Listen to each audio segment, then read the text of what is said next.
सुप्रभातम शास्त्री प्रथम वर्ष के छात्रों। पूर्व पाठ में हम लोगों ने प्रभाग जातो कर्ण सूत्रम वृत्तार्थम इस पर परिचर्चा किए थे। आज हम लोग भागानुबंध भागापवाहयो सूत्रम इस सूत्र का पाठ करेंगे।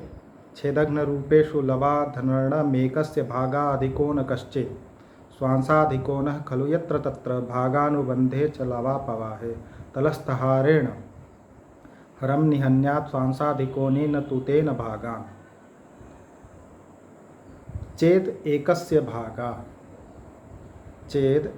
भागा अधिकोन का तदा छेदघ्न रूपेषु लवाः धनर्णम। यदि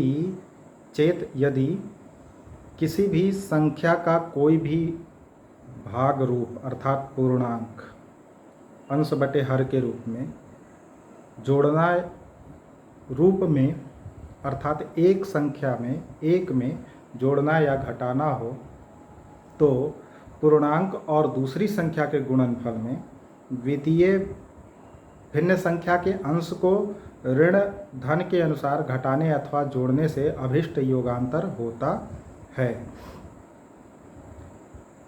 यदि भागानुबंध और लवापवाह में किसी संख्या से अपना भाग घटाना या जोड़ना हो तो दोनों संख्याओं के हरों का परस्पर गुणा करते हैं और हर स्थान में स्थापित कर देते हैं तथा द्वितीय संख्या के हर को अपने अंश से ऋण धन के अनुसार घटाकर अथवा जोड़कर प्रथम संख्या के अंश से गुणा कर गुणनफल को अंश स्थान में रखने से अभिष्ट संख्या प्राप्त होती है। कहने का तात्पर्य यह हुआ कि यह जो विधि है, यह जो सूत्र है, छेदघ्न रूपेषु लवा धनर्णम एकस्य भागा अधिकोन काश्चित् चेत एकस्य भागा अर्थात एक का भाग अधिकोन का अधिक ऊन हो तथा छेदघ्न रूपेषु छेद अर्थात कि हरघ्न रूपेषु रूप में लवाह धनर्णम और अंश में धनर्ण करने पर अंश हर को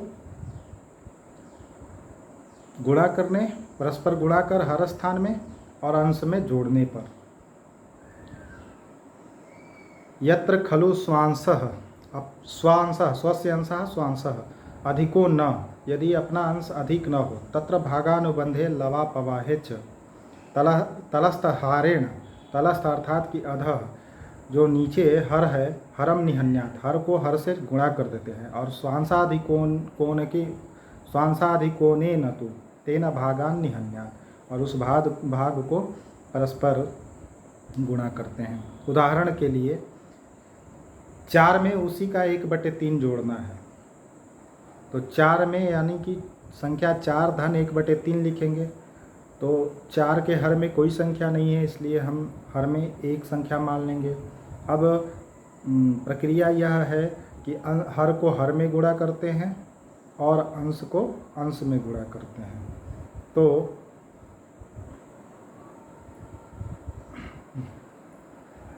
संख्या क्या हो जाएगी।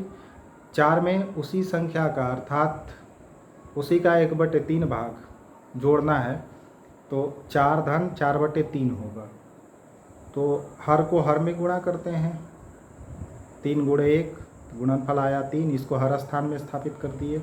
पुनः अंश में द्वितीय वाले हर से गुणा करते हैं तो चरतीय 12 और दूसरे वाले भिन्न के अंश में हम प्रथम वाले भिन्न के हर से गुणा करते हैं तो 4 दोनों को जोड़ेंगे तो आएगा 16 और हर में हर का गुणा किए थे तो 3 16/3 हो जाएगा।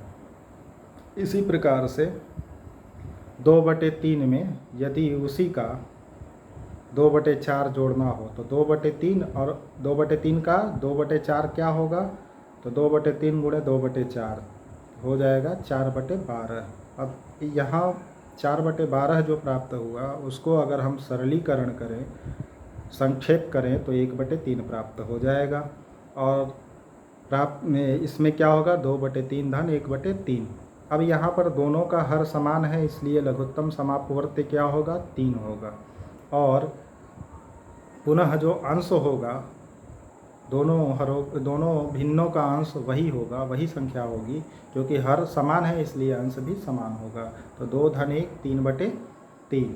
उत्तर क्या होगा? 3/3। 3 से 3 कट जाएगा एक बार में, तो उत्तर होगा 1।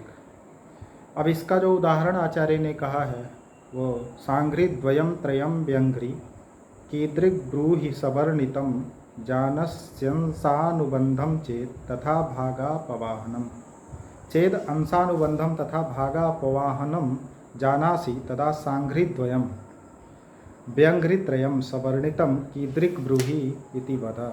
यदि आप अंशानुबंध और भागापवाह को जानते हो तो सांघ्रिद्वयम, सांघ्रि अंघ्रि सहित, अंघ्रि अर्थात चतुर्थांश सहित 2, अर्थात 2 का 2 धन 1/4, अंघ्रि सहित 2 और चतुर्थांश से रहित 3। तो दोनों में क्या होगा? 2 धन 1/4 और 3 ऋण 1/4। तो 2 धन 1/4 को हल करेंगे तो 2 के नीचे पहले हम हर कल्पित करेंगे 1, 4 और 1 का जो लघुत्तम प्राप्त होगा वह होगा 4। पुनः दूसरे वाले भिन्न का जो हर है 4, उससे गुणा हो जाएगा 2 में, तो 4 दूना 8। और पहले वाले भिन्न का हर है 1, 1 से दूसरे वाले का अंश है 1, इन दोनों में गुणा होगा तो हो जाएगा 1। और 4 दूना 8 धन 1 9 हो जाएगा, और हर में क्या है 4, तो 9/4, यह उत्तर हो जाएगा।